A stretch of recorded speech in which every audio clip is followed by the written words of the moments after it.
Well, for more on this now, we are joined by Dom Goggins, advisor with the British Association for Sustainable Sport. So, Dom, we've seen in the report there that there's good initiatives, but I wonder what the reality is of the everyday picture in sport.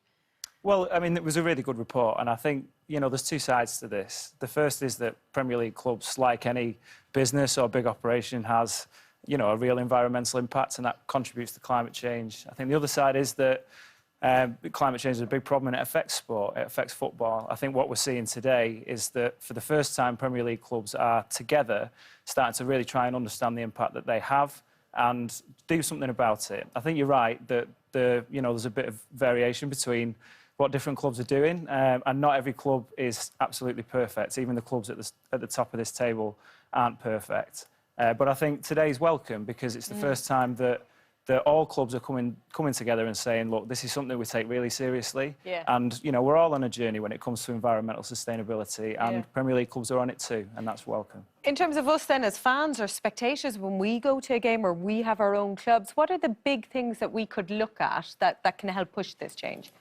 Well, I mean, this is complicated. These issues are complicated, but I think from the fans' point of view, the one thing that you can do is not drive to the game. And obviously that depends on what the kind of public transport options are like, but clubs can help with that by incentivising fans to use public transport, to walk or to cycle or to share cars if they have to drive. But I think what we're looking for from clubs is three big, very achievable things. I think the first is for stadiums and training grounds to be powered by renewable energy. I think the second is eliminate all single-use plastic, which is very, very doable. And the third is the kind of food options that are available to fans in the ground. And I think fans can demand sustainable food choices because the food industry is 25% of our carbon emissions as a country. This is a problem that we can solve. And, football is really popular. That gives it enormous power. And the Premier League is a really powerful organisation. The clubs are powerful.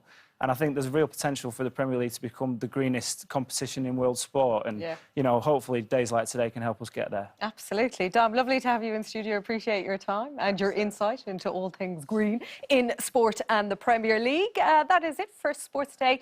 For the moment, we will be here, of course, throughout the evening. But from us and the team, it's good evening.